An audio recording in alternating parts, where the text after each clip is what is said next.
আসসালামু আলাইকুম, বিসমিল্লাহ ওয়াসসালাতু ওয়াসসালামু আলা রাসূলিল্লাহ ওয়া আলা আলিহি ওয়া আসহাবিহি ওয়া মান তাবিআহুম বিইহসানিন ইলা ইয়াউমিদ্দিন ওয়া বা'দ। আজকে আমাদের সূরা নাজিয়াতের পরবর্তী অংশের আলোচনা।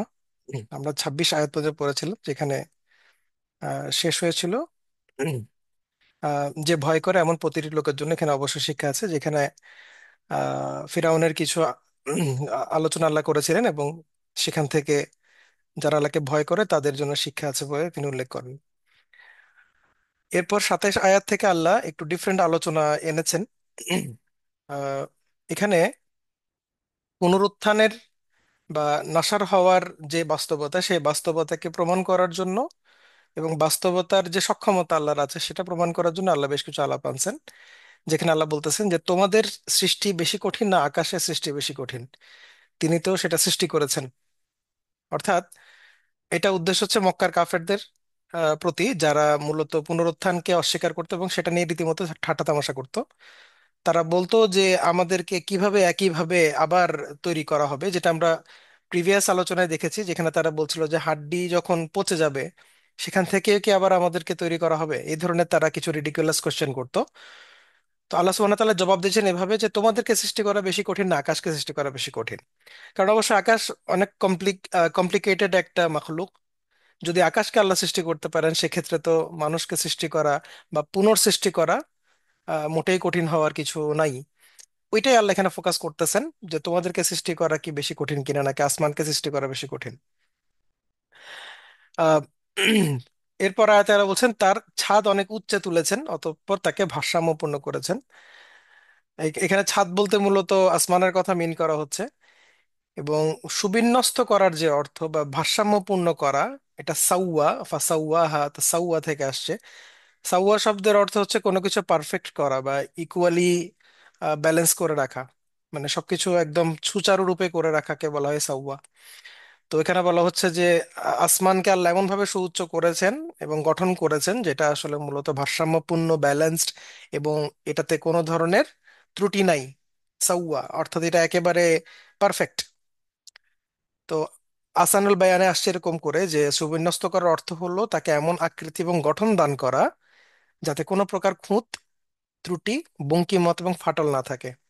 অর্থাৎ সেখানে কোনো ধরনের ডিস্টারবেন্স, কোনো ধরনের ত্রুটি আমরা দেখতে পাই না। আল্লাহ এভাবে সুচারুরূপে পারফেক্টলি আল্লাহ সৃষ্টি করেছেন। মুজাহিদ বিন জাবির থেকে একটা বর্ণনা আসছে, যেটা মাউসুআতুত তাফসিরে পাওয়া গেছে। সেখানে তিনি বলছেন যে আসমানকে সুচারুরূপে বা ব্যালেন্সডলি স্থাপন করার আরেকটা ইমপ্লিকেশন এরকম হতে পারে যে আল্লাহ এটাকে কোনো পিলার ছাড়াই সৃষ্টি করছেন। অর্থাৎ আসমান কিন্তু কোনো ধরনের পিলার ছাড়াই আমাদের মাথার উপরে আছে।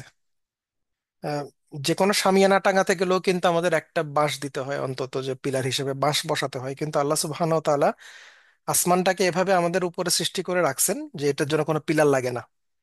তো এই যে পিলার লাগে না, এটা ছাড়াও যে আল্লাহ আহ, এই আসমানকে তৈরি করে ভারসাম্যপূর্ণ করে রাখছেন কিংবা ব্যালেন্সড করে রাখছেন, এটা আল্লাহর একটা কারামাত। আল্লাহ যে এই জিনিসটা করতে পারেন, তিনি মানুষকে কেন আবার সৃষ্টি করতে পারবেন না।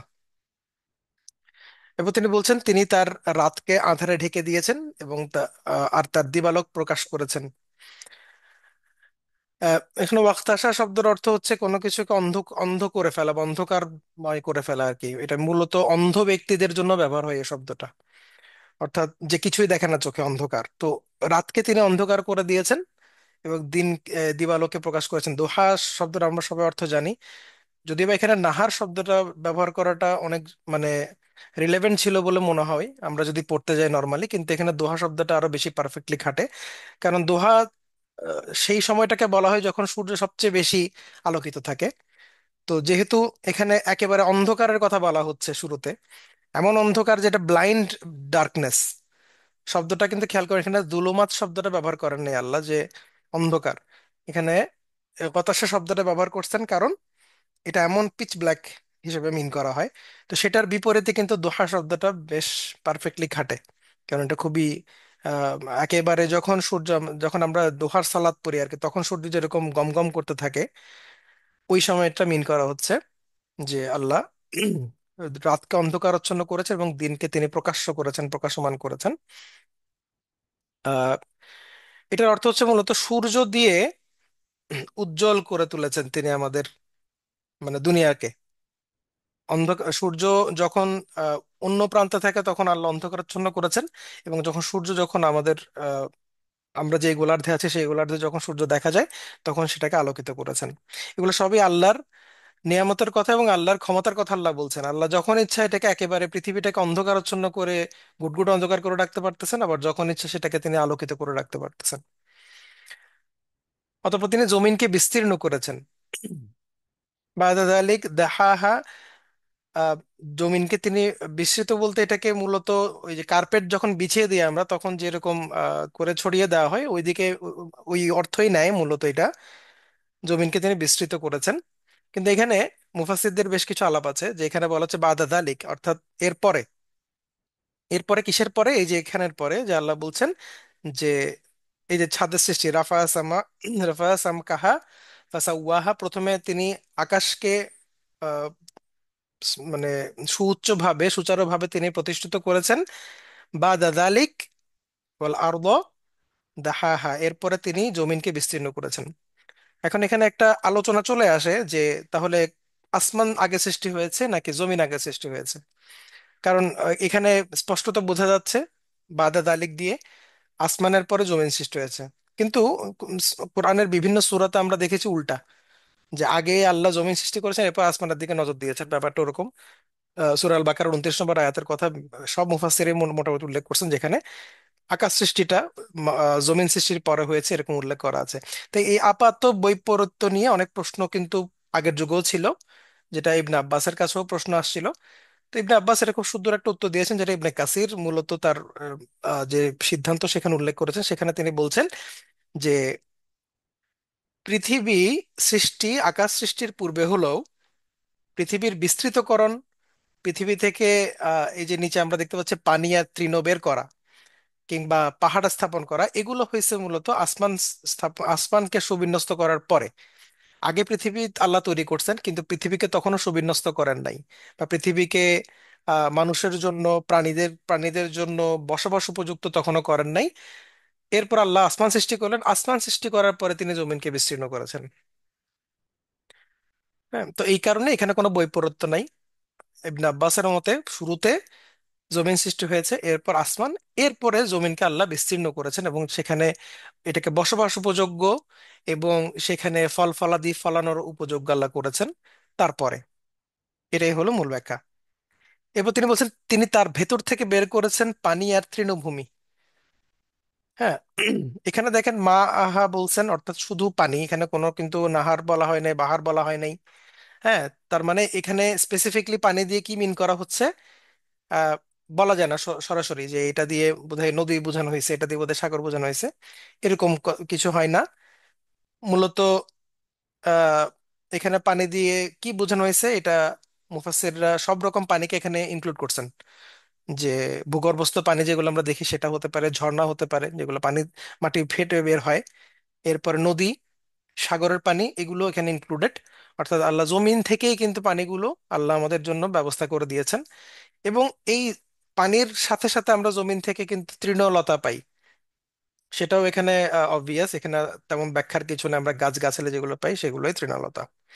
আচ্ছা, এখানে একটা আলাপ রয়ে গেছে, সেটা হচ্ছে এই যে জমিনকে যে বিস্তীর্ণ করা হয়েছে, এই জমিন বিস্তীর্ণ হওয়াটা কেন্দ্রটা নিয়ে অনেকে আলাপ করেছেন যে কোন কেন্দ্র থেকে জমিন আসলে বিস্তীর্ণ হওয়া শুরু হয়েছে। আমরা সব বিভিন্ন সময় আমরা কিন্তু কোরআনে দেখি যে জমিনকে আল্লাহ বিস্তীর্ণ করেছেন, কিন্তু এই বিস্তীর্ণ হওয়ার যেই উৎস সেই উৎসটা নিয়ে কিন্তু বেশ ইন্টারেস্টিং কিছু আলাপ আছে। যেমন ইব্রাহিম আন নাকি, প্রখ্যাত হানাফি আলেম, তিনি তার একটা রেওয়ায়ত আছে, তিনি বলেছিলেন যে মক্কা থেকে মূলত জমিনের বিস্তীর্ণ হওয়া শুরু। তো উনি আউট অফ নোওয়্যার এই কথাটা বলেন নাই, কারণ আব্দুল ইবনে আমার থেকে এই ধরনের একটা বর্ণনা আছে যেখানে তিনি আহ, বলেছেন যে মূলত জমিনের বিস্তীর্ণকরণ শুরু হয়েছে মক্কা থেকে। মক্কাতেও যদি স্পেসিফিক করা হয় সেটা মূলত হারাম কাবার ওখান থেকেই। এখন কাবা তো সবসময় ছিল না, একেবারেই শুরুতে তো ছিল না। তো তখন কাবার যে অবস্থানটা ছিল, উম, তখন তো সেখানে মাটি ছিল, কাদা মাটি ছিল অবভিয়াসলি। ওই জায়গা থেকে মূলত বিস্তীর্ণকরণ শুরু হয়েছে বলে এটাকে মত দিয়েছেন আহ, বিখ্যাত মুফাসসির মুকাতিল বিন সুলাইমান তার তাফসিরে তিনি এটা বলছেন যে কাবার যে অবস্থানটা সেই অবস্থান থেকেই মূলত আল্লাহ জমিনকে বিস্তীর্ণ করেছেন। এটা মাসুতের তাফসীরে আসছে যে মূলত বিস্তীর্ণ হওয়ার যে আহ, কর্ম পরিকল্পনা বা কর্ম পদ্ধতি সেটা শুরু হয়েছে মক্কার কাবার এরিয়া থেকেই। এটা মুফাসসিররা আলাপ করছেন। এরপর আল্লাহ বলছেন তিনি পর্বতকে দৃঢ়ভাবে প্রতিষ্ঠিত করেছেন। পর্বতকে দৃঢ়ভাবে প্রতিষ্ঠিত করেছেন, এটার অর্থ হচ্ছে যাতে পৃথিবী না দোল খায়। হ্যাঁ, অর্থাৎ পৃথিবীতে শেক শেক না করে, ঝাঁকি না খায়। এই কারণে পর্বতকে প্রথিত করেছেন আল্লাহ সুবহানাহু ওয়া তাআলা। একটা আলাপ ইবনে কাসির আনছেন, যদিও এটা তিনি গরিব নিজেই বলেছেন যে এটা আসলে রেওয়ায়তটা গরিব। জাস্ট এখানে আমাদের আন্ডারস্ট্যান্ডিং এর জন্য আমরা একটা শেয়ার করি। সেটা হচ্ছে পৃথিবীকে যখন তৈরি করা হয় তখন পৃথিবী আল্লাহ সুবহানাহু ওয়া তাআলাকে সিজদা করে, এবং তিনি পৃথিবী আল্লাহকে বলে যে আপনি কি আমার ঘাড়ে মানুষকে বসিয়ে দিবেন কিনা যারা মূলত পাপ করে বেড়াবে এবং আমার উপরে প্রেসার দেওয়া শুরু করবে তাদের পাপের কারণে। হ্যাঁ, এটা বলে পৃথিবী কাঁপতে লাগলো বা পৃথিবী কিছুটা ট্রেমব্লিং করতে লাগলো, তখন আল্লাহ সুবহানাহু ওয়া তাআলা পাহাড় সৃষ্টি করেন, পাহাড় দিয়ে গেঁথে দেন, যার কিছু অংশ আমরা দেখি কিছু অংশ দেখি না। পাহাড়ের উপর অংশ আমরা দেখি, মাটির ভিতরের অংশটা দেখি না। এটার ফলে আল্লাহ সুবহানাহু ওয়া তাআলা পৃথিবীকে ওই সময়কার তার যে একটা অস্থিরতা ট্রেমব্লিং সেখান থেকে আল্লাহ তাকে মুক্তি দেন, এবং পৃথিবী তখন স্থির হয়ে যায়। এবং এটা এটা এই বর্ণনাটা মূলত গারিব বর্ণনা, এটাকে আসলে আমরা সঠিক বলে প্রচার করি না, করব না, বাট এটা মুফাসসিররা বেশ কয়েক জায়গায় আসছে আলোচনায়। আর হচ্ছে মূলত যেটা সরল তাফসীর সেখানে বলা হচ্ছে যে পাহাড়কে স্থাপন করা হয়েছে। আমরা অন্যান্য বিভিন্ন জায়গায় দেখেছি সূরা, অন্যান্য আরো আরো সূরার আলোচনায় দেখেছি আয়াতে, যে পেরেকের মতো করে ইউজ করা হয় পাহাড়কে, যাতে পৃথিবী মুভ না করে।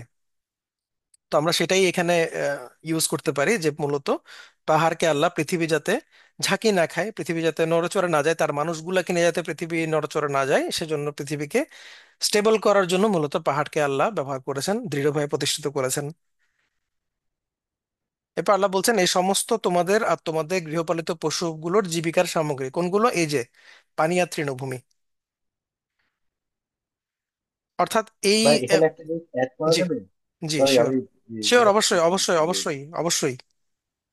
এখানে পাহাড়ের যে বিষয়টা, সেই বিষয়টাতে হচ্ছে আম, আমি হচ্ছে তাফসির ইশরাক আল মাআনি একটা ফলো করার চেষ্টা করি, খুবই ভালো। ইংরেজিটা, তো তাফসির ইশরাক জি, ইংরেজি ইংরেজিটা, হ্যাঁ হ্যাঁ। হ্যাঁ হ্যাঁ। তো ওইটাতে উনি বলতেছেন, অথর বলতেছেন যে হচ্ছে জিওলজিস্টরা 60 মানে 60-এর দশকে হচ্ছে এটা আবিষ্কার হয়েছে যে পাহাড়ের যেই গোড়া, রুট, জি, সেটা পাহাড়ের মাথার থেকেও কয়েক গুণ বেশি গভীর। মানে ঠিক পেরেকের মতো। আমরা যখন পেরেক গাছি, পেরেকের মাথাটা খালি দেখতে পারি, তাই না? কিন্তু পেরেকের ফুল বডিটা তো থাকে ভিতরে, ভিতরে। গাথা। ঠিক তেমনি আমরা ধরেন এভারেস্ট যদি দেখি, এভারেস্ট যত উঁচু, ধরেন 1000 মিটার উঁচু এভারেস্ট, নিচে দেখা যাবে 10,000 মিটার হচ্ছে গিয়ে তার গোড়া, মানে মাটির নিচে অ্যাকচুয়ালি। তো এইভাবে দেখলে কিন্তু সেটা আসলে পেরেকের মতোই যেন, মানে পুরা এভারেস্ট একটা পেরেক জোরে করে ভিতরে, পৃথিবীর ভিতরে ঢুকে দেওয়া হয়েছে। খালি 1000 মিটারটা উপরে আছে, বাকিটুকু নিচে, ঠিক যেমন বরফের ইয়ার মতো, আইসবার্গের মতো। আইসবার্গের উপরে খালি অল্পটাই তো ভেসে থাকে, বাকিটা তো পুরাটাই পানির নিচে থাকে। এরকম পাহাড় গুলাও নাকি এরকম। হ্যাঁ, এই পেরেকের যে এক্সাম্পলটা আসলে ওরকমই। হুম, হুম, হুম। যে মূল যেটা এ- গোড়া সেটা একদম ভিতরে থাকে, যার ফলে স্টেবল থাকে, দৃঢ়ভাবে প্রতিষ্ঠিত করেছেন এটা বলছেন। হ্যাঁ, আরেকটা বিষয় হচ্ছে, সেটা আগের আয়াতে, সেটা হচ্ছে আহ 30 নম্বর আয়াতে আল্লাহ বলতেছেন না, দাহাহা, হুম। আরদা বা'দা যালিকা দাহাহা। এই দাহাহা আরবিতে মানে ডিমের ক্ষেত্রে বোঝানো হতো, বুঝছেন? এই আপনার ইয়ার ডিম, অস্ট্রিচ, উট পাখি। উট, ঠিক আচ্ছা আচ্ছা আছে, তো আচ্ছা, হ্যাঁ এখানে হ্যাঁ হ্যাঁ। হচ্ছে মানে পাখির ডিমের ক্ষেত্রে বোঝানো হতো যে হচ্ছে আহ আহ, যখন হচ্ছে উট পাখি যখন তার ডিমের জন্য একটা হোল তৈরি করে, একটা গর্ত তৈরি করে, তখন এটাকে মাধা আর দাহু বিল হিজারা এটা বানানো হতো। ঠিক আছে। তো এখান থেকে আহ এই দাহা শব্দটা আসছে, এটা রুটটা এরকম। তো সেখান থেকে মোহাম্মদ মোহর আলী, উনি তো সিরাতুন নবী লিখছিলেন, তো উনি ওখানে বুঝাইতে যাচ্ছেন যে এই যে দাহা, এটা রুট থেকে বোঝা যাচ্ছে যে পৃথিবীটা যদিও স্প্রেড করা হয়েছে, কিন্তু সেটাকে স্প্রেড করা হয়েছে একটা ডিমের মতন করে, একটা ডিম্বাকৃতি, একটা গোলাকৃতি হিসেবে, বুঝছেন? ওভাল যেটা হচ্ছে শেপড। এখন আমরা ওভাল শেপ, যেটা আমরা এখন দেখতে পাচ্ছি যে পৃথিবীটা হুম কিন্তু হুম অনেকটা হুম। Oval shape. ঠিক নাইস। আছে, একেবারে গোল না, একটু ওভাল শেপ, উট পাখির ডিমের মতন একটা অনেকটা শেপ আছে, তাই না? এই দুইটা জিনিস হচ্ছে কিন্তু এই এই এই আল্লাহ এই সুবহানাহু বিষয়টা আমার এখন স্মরণ আসলো, যে এটা আসলে ওই একসময় বোধহয় জাকির নায়কের লেকচারে এই বিষয়টা বোধহয় আসতো। তিনি যখন hmm science hmm in hmm. The Quran বিষয়গুলো আলাপ করতেন, তখন এই স্পেসিফিক এই আয়াতটা নিয়ে বোধহয় আলাপ করতেন, আমার যতটুকু মনে পড়ে। হ্যাঁ, এই জিনিসটা। আরেকটা হচ্ছে যে হচ্ছে আহ যে পৃথিবীটা হচ্ছে আকাশ সৃষ্টির পরে পৃথিবীটাকে হচ্ছে উনি স্প্রেড করে দিয়েছেন আল্লাহ, তাই না? হুম। তো এই এক্সাম্পলটা এখানে এক্সপ্লেন করে দিছে যে হচ্ছে পৃথিবীটা কিন্তু দেখা গেছে যে আহ, যে আমাদের স্টার, এখনকার সায়েন্টিফিক মানে আন্ডারস্ট্যান্ডিং অনুযায়ী স্টার থেকেই কিন্তু এই বাকি বিচ্ছিন্ন। যে গ্রহ নক্ষত্র বিচ্ছিন্ন। বিচ্ছিন্ন হয়ে হুম। আসে। তো স্টার থেকে যখন গ্রহ নক্ষত্রটা বিচ্ছিন্ন হয়ে পৃথিবীর অংশটা যখন ভাগ হয়ে চলে আসলো, তখন কিন্তু এটা ঘুরতেছে, মানে পৃথিবীটার অংশটা, মানে পৃথিবীটার অস্তিত্বটা শুরু হয়েছে, কিন্তু সেটা এখনো স্প্রেড করেনি, সেটা এখনো লাভার মধ্যে আছে, বসবাসের উপযুক্ত হয় নাই, সে ঘুরতেছে ঘুরতেছে। অলরেডি হচ্ছে যেহেতু সূর্য থেকে বের হয়ে আসছে, তার মানে সূর্য কিন্তু অলরেডি দিন রাত দিচ্ছে পৃথিবীতে, তাই না? হুম। পৃথিবী ঘুরতেছে সূর্যের চারপাশে, অলরেডি দিন রাত তৈরি হয়ে গেছে, তাহলে আল্লাহ হচ্ছে দিন রাত তৈরি করে ফেললেন। পৃথিবীটা তৈরি হয়ে গেল, এরপর পৃথিবীর সাপেক্ষে দিন রাতও তৈরি হলো। এখন পৃথিবী ঘুরতেছে ঘুরতেছে ঘুরতে ঘুরতে millions and millions of years, আস্তে আস্তে আস্তে আস্তে এটা ঠান্ডা হইলো, এটাকে স্প্রেড করা হইলো, এবং সেটাকে যেহেতু অনেক কাঁপাকাঁপি হচ্ছে, সেটাকে শক্ত করার জন্য পেরেক বসানো হলো। কারণ এখন আলহামদুলিল্লাহ। সায়েন্টিস্টরা তো এইভাবে ন্যাশনাল জিওগ্রাফিতে তো দেখেন যে হচ্ছে হুম। পৃথিবীটা প্রথমে খুব গরম ছিল, তারপরে আস্তে হাজার হাজার মিলিয়নস অফ ইয়ার্স পরে সেটা আস্তে আস্তে ঠান্ডা হয়ে বসবাসের উপযুক্ত তৈরি হয়েছে। কিন্তু ততক্ষণে কিন্তু অলরেডি রাত দিন চলতেছে। তাহলে এখানেও কানেকশনটা হয়ে যাচ্ছে, মিলে যাচ্ছে। আগে পৃথিবী সৃষ্টি হয়েছে, তারপরে পৃথিবীর সাপেক্ষে রাত দিনটা চলে আসছে। যেহেতু পৃথিবী ছিল না, এই গোলকটা ছিল না, তাহলে রাত দিনের কনসেপ্টটা কার সাপেক্ষে হবে, তাই না? হুম। তো পৃথিবীটা তৈরি হয়েছে, তারপর পৃথিবীর সাপেক্ষে রাত দিনটা তৈরি হয়েছে, এরপর পৃথিবীটা অনেক বছর পরে ধীরে ধীরে ধীরে ধীরে বসবাসের বসবাসের উপযুক্ত উপযুক্ত, হয়ে গেছে। রাইট। মাশাআল্লাহ। এক্সেলেন্ট। আলহামদুলিল্লাহ। আচ্ছা ভাই, এরপরে আগান। হ্যাঁ। তো 33 নম্বর আয়াতে আল্লাহ বলছেন যে এই সমস্ত তোমাদের আর তোমাদের গৃহপালিত পশুগুলোর জীবিকার সামগ্রী, এটা আমরা জানি। এই যে আমাদের পানি এবং তৃণভূমির কথা বলা হচ্ছে, অর্থাৎ তৃণভূমি শুধুমাত্র যে আমাদের জন্যই তাই না, মানে সরি, মানে পশু পাখির জন্যই তাই না, আমাদের জন্য, যেহেতু আমরা ভেজিটেবলস, আমরা ফল ফ্রুট সবগুলো আমরা ভক্ষণ করি, এই কারণে আল্লাহ বলছেন আমাদের জন্য জীবিকার সামগ্রী হিসেবে আল্লাহ এগুলোকে তৈরি করেছেন। তো 27 নম্বর আয়াতে আল্লাহ বলেছেন যে তোমাদের সৃষ্টি বেশি কঠিন না আকাশের সৃষ্টি বেশি কঠিন? তিনি তো সেটা সৃষ্টি করেছেন।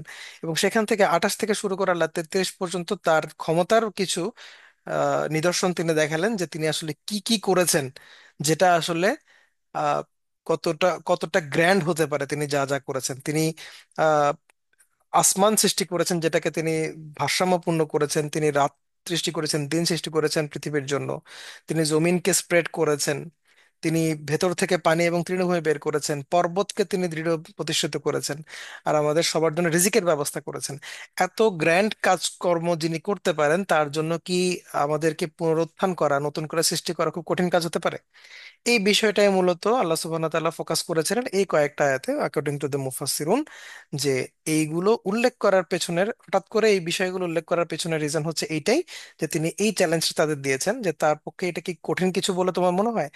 কারণ এই মক্কার কাফেররা তার ব্যাপারটা নিয়ে হাসি ঠাট্টা করতো রীতিমতো। তারা এমন না যে তারা জেনুইনলি প্রশ্ন করতো যে এটা আদৌ তাদেরকে কি নসর করা হবে কিনা, কিভাবে করা হবে, হাসরের দিন কি হবে, এইভাবে তারা প্রশ্ন করতো না। তারা জাস্ট ঠাট্টা ছলে প্রশ্ন করতো যে আমাদেরকে কি পচে গলে যাব, আবার আমাদেরকে হবে, এটা কোনো কথা, এরকম এই টাইপের তারা ঠাট্টা তামাশা করতো। ওইটার জবাবটা আল্লাহ দিয়েছেন।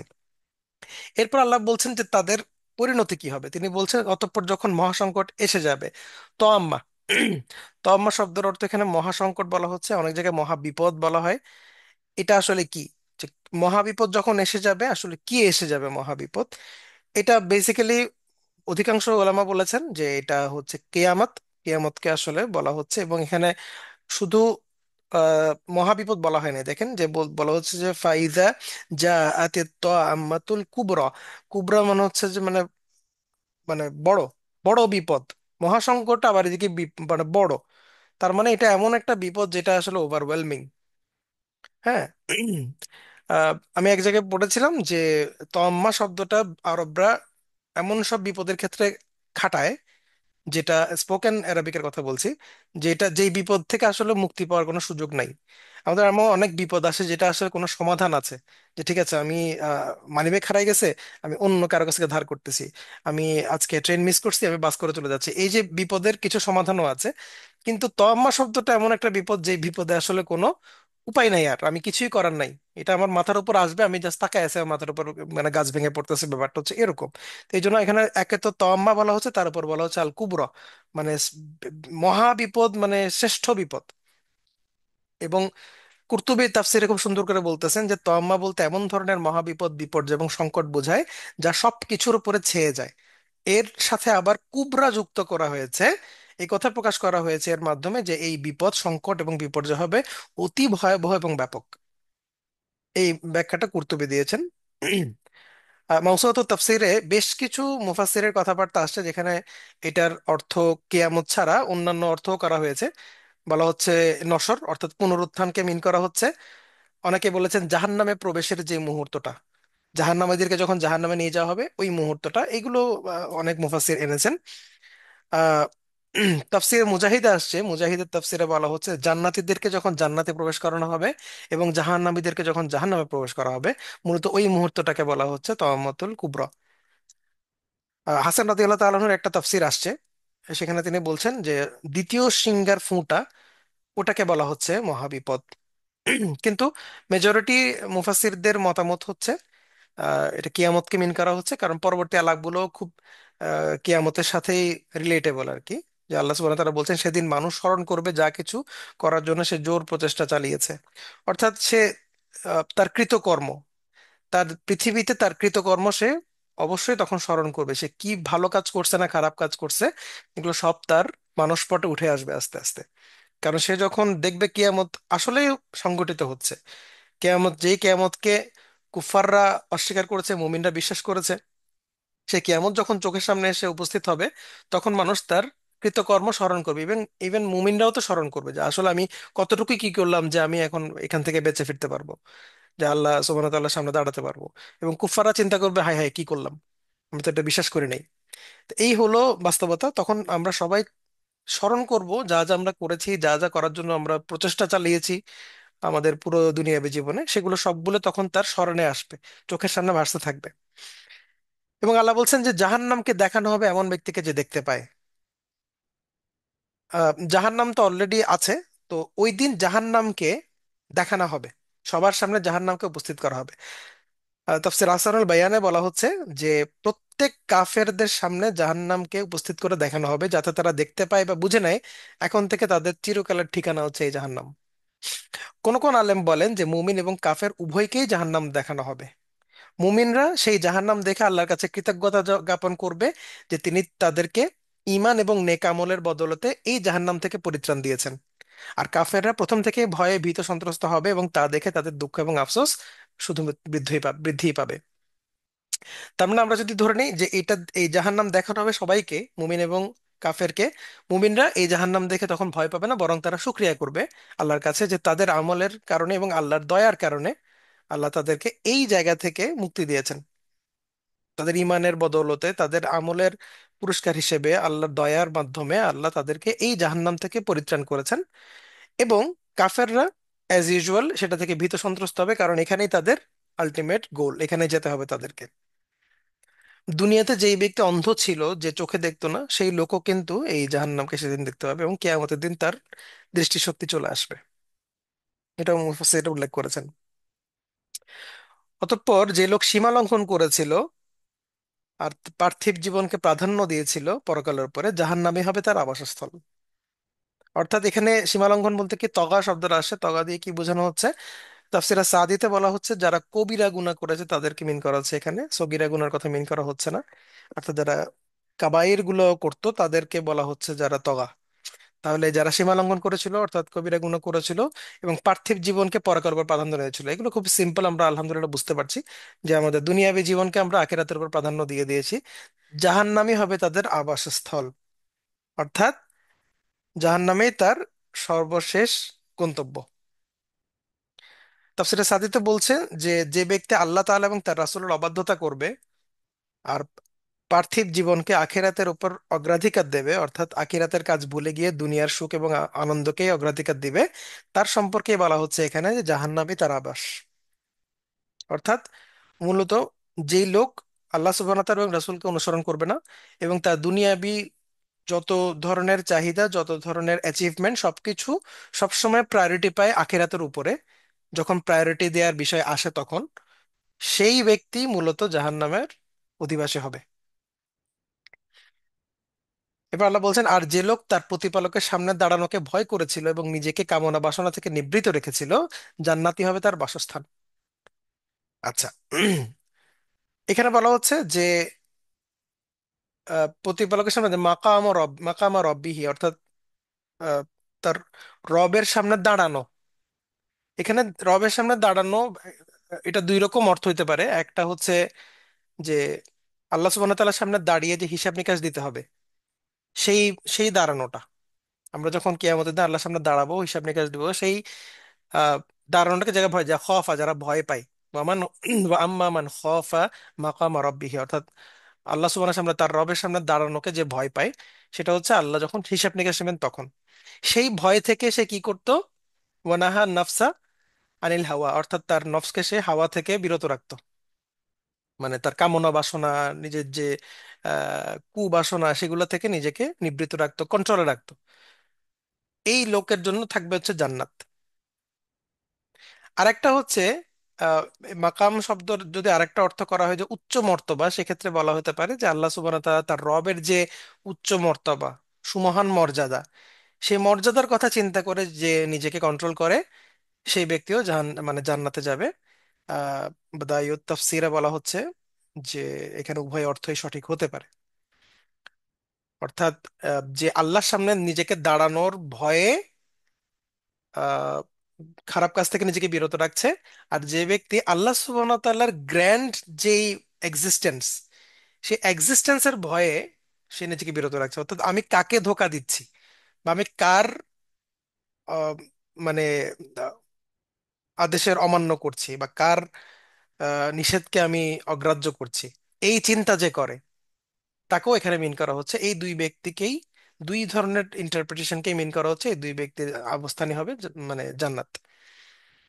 তাহলে এখানে একটা স্পষ্ট উসুল আমরা পেলাম জান্নাতে যাওয়ার জন্য। মানে কিছু ক্রাইটেরিয়া, তার একটা ক্রাইটেরিয়া হচ্ছে যে আল্লাহর ভয়ে, আল্লাহর সামনে দাঁড়ানোর ভয়ে, অথবা আল্লাহর যে মহান মর্যাদা, সেই মর্যাদার ভয়ে নিজেকে যে কোনো কুপ্রবৃত্তি থেকে বিরত রাখতে পারাটাও কিন্তু জান্নাতীদের একটা বড় ফিচার। এরা তোমাকে জিজ্ঞেস করে কিয়ামত সম্পর্কে, কখন তা ঘটবে। খুবই কমন। আমরা বেশ কয়েকটা সূরাতে এই জিনিসটা দেখছি যে কুফাররা সবসময় আল্লাহ রসুলকে টন্ট করতো, বারবার এই প্রশ্নগুলো করে করে বিরক্ত করতো যে কিয়ামত কখন হবে, কখন হবে, বলো, ঠাট্টা করে বলতো মূলত। তো এটা কারা করতো? এটা করতো মূলত কাফেররা। এখানে একটা সুন্দর ওয়ার্ড ব্যবহার করা হয়েছে যে মুরসা, অর্থাৎ এটাকে আরবিকে বলা হয় নোঙর। মানে যখন শিপ থেকে যখন নোঙর ফেলে শিপটাকে আটকায় ফেলা হয় তীরে, ওই নোঙরটাকে মিন করা হচ্ছে। যে কিয়ামত কখন নোঙর ফেলবে, অর্থাৎ কিয়ামত কখন এসে পৌঁছাবে আর কি। ওটা বলছে যে কখন এসে পৌঁছাবে, হয়তো কিয়ামত কোথা থেকে রওনা দিছে, কখন আসতেছে, ব্যাপারটা ওরকম।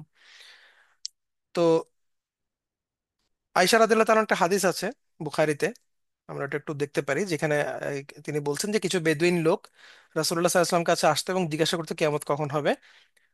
তখন রাসূলুল্লাহ সাল্লাল্লাহু আলাইহি ওয়াসাল্লাম ওই ব্যক্তিদের সবচেয়ে ছোট বয়সের যে লোকটা আছে তার দিকে ইঙ্গিত করে বলতো যে এই ব্যক্তি যদি আর কিছুদিন বেঁচে থাকে, তাহলে তার বুড়ো হওয়ার আগে তোমাদের কিয়ামত চলে আসবে। তো হিসাম আহ, তিনি বলছেন যে এই এই এই কিয়ামত, এই যে শব্দটা আল্লাহ রসুল এখানে ব্যবহার করছেন, এটা অর্থ হচ্ছে মৃত্যু।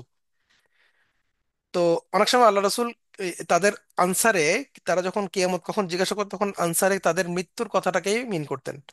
তোমাদের মৃত্যু যখন আসবে তখন কিয়ামত, অর্থাৎ এটাতে আমরা যদি একটু ফিগারেটিভলি চিন্তা করি, যে আমাদের কিয়ামত কিন্তু আসলে মৃত্যু থেকেই শুরু হয়ে যাবে। অর্থাৎ পৃথিবী ধ্বংস হোক না হোক, আমাদের আমলের দরজা তো বন্ধ হয়ে যাচ্ছে, বা আমাদের তো আর কিছু করার নাই, আমাদের হিসাব নিকেশের ঘড়ি তো টিকটক শুরু হয়ে গেল। এই জিনিসটা আমাদের এখান থেকে একটা শিক্ষা আমরা নিতে পারি যে আল্লাহ রসুল ভাই বলতেছিলেন যে এই ছোট্ট ব্যক্তিরা যদি কিছুদিন বেঁচে থাকে, তার বুড়ো হওয়ার আগে তোমাদের কিয়ামত এসে যাবে, অর্থাৎ মৃত্যু। তো আমাদের কিয়ামত কখন আসবে এই বিষয়ে তারা যখন প্রশ্ন করতো, যেমন প্রশ্ন করতো, এখনো হয়তো অনেকের মাথায় এটা ঘুরপাক খায় যে আল্লাহ রসুল বলছেন তার দুই আঙ্গুলের মাঝখানের মধ্যে যে দূরত্ব, সেই দূরত্বর তার জীবন, এবং কিয়ামতের মধ্যে সেই দূরত্ব, অর্থাৎ খুব অল্প সময়, কিন্তু স্টিল এখন আমরা কেন কিয়ামতে দেখা পাচ্ছি না। এটা অনেক সময় আমাদের মাথায় শয়তান হয়তো ঘুরপাক খাওয়ায়, কিন্তু আমাদের এখানে দেখার বিষয় হচ্ছে এটা আমাদের চিন্তার বিষয়ই না। এই বিষয়টা সম্পর্কে আল্লাহ সুবহানাহু ওয়া তাআলা কোনো নলেজ আল্লাহ রাসূলকে দেন নাই, এবং এটা নিয়ে প্রশ্ন করারও কোনো প্রয়োজন নাই। আল্লাহ সুবহানাহু ওয়া তাআলা এখানেই বলতেছেন যে এই আলোচনার সাথে তোমার কি সম্পর্ক। হ্যাঁ, অর্থাৎ আল্লাহ সুবহানাহু ওয়া তাআলা আল্লাহ রাসূল সাল্লাল্লাহু আলাইহি সাল্লামকে বলতেছেন যে এই যে আলোচনাটা বারবার তার সাথে করা হচ্ছে, এটার সাথে তোমার কি সম্পর্ক। এটা অনেক মুফাসসির বলতেছেন এই যে তারা প্রশ্ন করতো, সেই প্রশ্নের আনসার হিসেবে আল্লাহ বলতেছেন যে তারা তোমাকে এত জিজ্ঞাসা করতেছে, তোমাকে জিজ্ঞেস করার লাভ কি, এটার সাথে তোমার তো কোনো কানেকশন নাই। এটা নলেজ শুধুমাত্র আল্লাহ সুবহানাহু ওয়া তাআলার কাছে আছে। এই যে আল্লাহ সুবহানাহু ওয়া তাআলা বলছেন এই সংক্রান্ত জ্ঞান তোমার প্রতিপালক পর্যন্তই শেষ। ইলা রব্বিকা মুনতাহাহা, এটা সর্বশেষ হচ্ছে কোনটা, আমরা যে সিদরাতুল মুনতাহা সবাই চিনি তাই না, সর্বশেষ যেটা অবস্থান। তো এই যে এই যে নলেজ, কিয়ামতের নলেজ কবে হবে না হবে, এইটার নলেজটা আল্লাহর পর্যন্ত গিয়ে শেষ, আর কেউ জানে না। তো আল্লাহ সুবহানাহু ওয়া তাআলা বলছেন যে এ সংক্রান্ত জ্ঞান তোমার প্রতিপালক পর্যন্ত শেষ, এর আলোচনার সাথে তোমার কি সম্পর্ক। অর্থাৎ আসারুল বায়ানে বলা হচ্ছে যে এ ব্যাপারে সুনিশ্চিত জ্ঞান তোমার নেই, সুতরাং তোমার এ ব্যাপারে বয়ান করারও কিছু নেই। এর সুনিশ্চিত জ্ঞান তো কেবলমাত্র আল্লাহ সুবহানাহু ওয়া তাআলার কাছে আছে। এটা আরেকটা ভিন্ন অ্যাঙ্গেল থেকে তাফসির আছে, যেটা তাবারিতে আসছে। রাসূলুল্লাহ সাল্লাল্লাহু আলাইহি ওয়াসাল্লামের ব্যাপারে একটা কথা আয়েশা রাদিয়াল্লাহু তাআলা আনহা বলতেন, তিনি বলতেন যে রাসূলুল্লাহ সাল্লাল্লাহু আলাইহি ওয়াসাল্লাম প্রায় সময় কিয়ামত নিয়ে আলাপ করতেন। মানে যখন তারা প্রশ্ন করতো তিনি অস্থির হয়ে যেতেন, তিনি নিজেও মানে আহ এক ধরনের প্রশ্নবোধক অবস্থানের মধ্যে থাকতেন যে আসলে কিয়ামত কখন হবে, কারণ তারা বারবার তাকে প্রশ্ন করে বিরক্ত করতো। তো রাসূল সাল্লাল্লাহু আলাইহি ওয়াসাল্লাম নিজেও নাকি এটা নিয়ে বেশ আলাপ সালাপ করতেন যে কখন যে কিয়ামত হবে আমি জানি না, আমাকে আল্লাহ জানাই নাই, এই ধরনের সম্ভবত আমি যেটা বললাম সেটা আসলে ওয়ার্ডিং হাদিসে নাই, জাস্ট আমি বোঝার জন্য বলতেছি যে তিনি এই ব্যাপারটা নিয়ে প্রশ্ন করতেন এবং আলোচনা করতেন, এরকম ওয়ার্ডিং আসছে হাদিসে। তো প্রায় সময় তিনি এটা নিয়ে কথা বলতেন। তখন আল্লাহ সুবহানাহু ওয়া তাআলা এই আয়াতটা নাজিল করছেন। হ্যাঁ, যে এখানে তোমার কি ফিহা আনতা, ফিমা আনতা মিন যিকরিহা, অর্থাৎ যিকরাহা, অর্থাৎ এই এই ব্যাপারটার মধ্যে, এই আলোচনার মধ্যে তোমার কি। এটা যদি আমরা একদম স্পষ্ট অনুবাদ করি যে তোমার কি এখানে এই আলোচনাতে তোমার কি, অর্থাৎ আল্লাহ সুবহানাহু ওয়া তাআলা রাসূল সাল্লাল্লাহু আলাইহি ওয়াসাল্লামকে বলতেছেন তুমি এটা নিয়ে কেন এত ব্যতিব্যস্ত হচ্ছ, বা এটার সাথে তোমার কি কানেকশন, এটা তো শুধুমাত্র আমার কাছে নলেজ আছে, তুমি কেন এটা নিয়ে অস্থির হয়ে যাচ্ছ। এবং এই তাফসির তাবারিতে যেটা আসছে যে আয়েশা রাদিয়াল্লাহু তাআলা বলতেছেন যে তিনি যখন এই আয়াতটা নাজিল হয়, আল্লাহ সুবহানাহু ওয়া তাআলা এই আয়াত নাজিল করেন, তখন থেকে রাসূল সাল্লাল্লাহু আলাইহি ওয়াসাল্লাম আর এই কিয়ামত কখন হবে এই সংক্রান্ত আলাপ আর করতেন না, বন্ধ করে দিয়েছিলেন। তো এটাও একটা সাইন যে আল্লাহ সুবহানাহু ওয়া তাআলা বোঝানোর চেষ্টা করতেছেন যে কিয়ামত কখন আসবে না আসবে এটার নলেজ সম্পূর্ণ আল্লাহর হাতে, এবং আল্লাহ সুবহানাহু ওয়া তাআলা নিজেও চান না যে স্বয়ং রাসূলুল্লাহ সাল্লাল্লাহু আলাইহি ওয়াসাল্লাম পর্যন্ত এটা নিয়ে ব্যতিব্যস্ত হোক, বা এটা নিয়ে তিনি আলোচনা দীর্ঘায়িত করুক, বা তাদের প্রশ্নের উত্তর দিক। তো আমাদের জন্য তো সেটা মোটেই আর কোনো প্রযোজ্য না। সো কিয়ামত কখন আসবে আমরা জানি না। বুখারীর হাদিস থেকে আমরা জানি যে আল্লাহ রাসূল বলতেছেন ওর যখন মানে বুড়ো হয়ে যাবে তখন কিয়ামত আসবে তোমাদের, অর্থাৎ তোমরা যখন মারা যাবে তখনই তোমাদের কিয়ামত শুরু। তো আমাদের ওভাবে প্রস্তুতি নেওয়া দরকার যে আমাদের আসলে আমরা মারা গেলেই কিয়ামত শুরু আমাদের, ওটাই আমাদের জন্য বড় কিয়ামত, আর অন্য কিয়ামতের চিন্তা করে লাভ নাই। এরপর আল্লাহ সুবহানাহু ওয়া তাআলা বলছেন যারা একে ভয় করে তুমি কেবল তাদের সতর্ককারী, অর্থাৎ তুমি তো শুধুমাত্র সতর্ক করার জন্য গেছো এখানে, তুমি ওদের সাথে তো ডিবেট করতে যাও নাই। হ্যাঁ, যে কিয়ামত কখন হবে এটা নিয়ে আসো আলোচনা করি, এরকম তো কোনো কথা নাই। অর্থাৎ তুমি শুধুমাত্র সতর্ককারী। আহসানুল বায়ানে বলা হচ্ছে যে তোমার কাজ শুধুমাত্র ভীতি প্রদর্শন করা, ভয় লাগানো, তাদেরকে ভয়ের কথা বলা, এবং গায়েবের খবর দেয়া নয়। অর্থাৎ গায়েবে কি হবে সেটা জানানোর দরকার নেই তোমার। আর কিয়ামত সংঘটিত হওয়ার যে জ্ঞান গায়েবী খবর অন্তর্ভুক্ত, সেটা কিন্তু আল্লাহ কাউকে অবগত করেননি। এবং এখানে বলা হচ্ছে যে যে যারা একে ভয় করে, হ্যাঁ, এই যে ভয় রাখে, এটা কিসের ভয়, এটা হচ্ছে মূলত কেয়ামতের ভয়, আল্লাহ সুবহানাহু ওয়া তাআলার শাস্তির ভয়, সেই ভয়।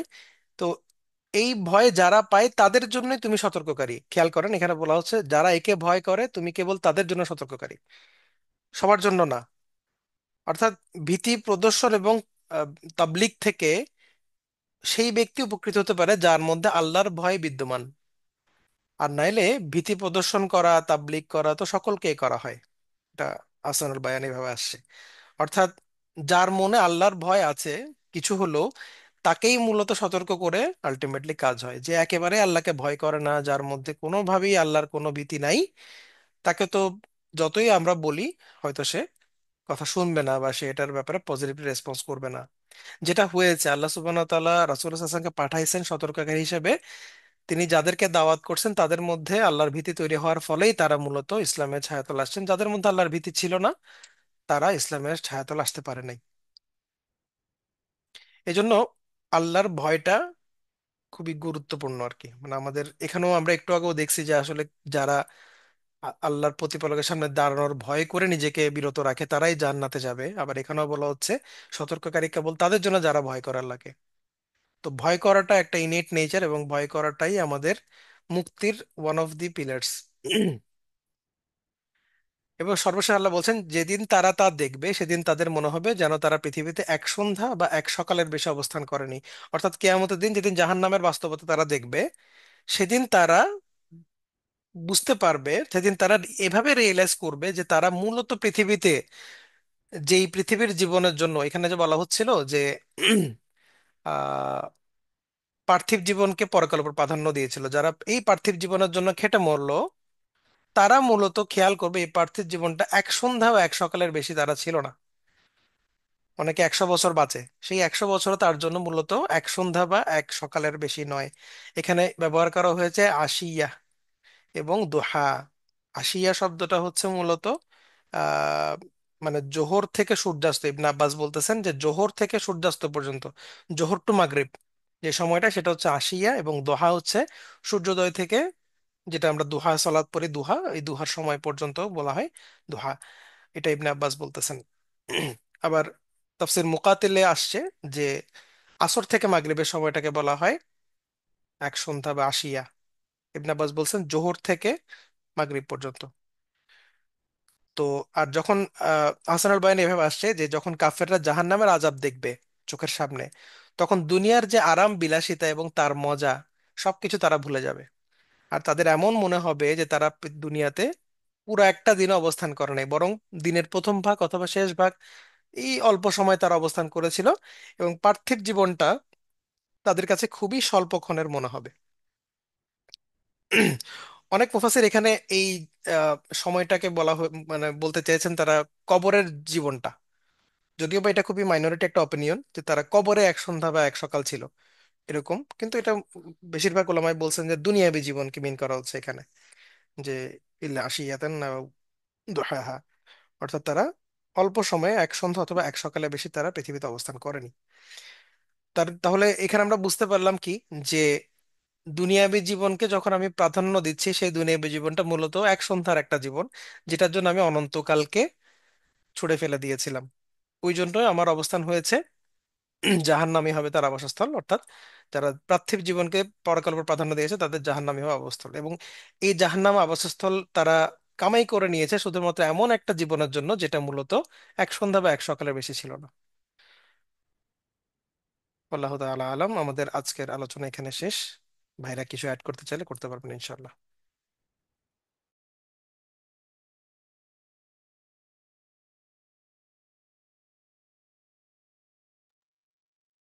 সালাম আলাইকুম ভাই। ভাই, হ্যাঁ নাহিদ বলো।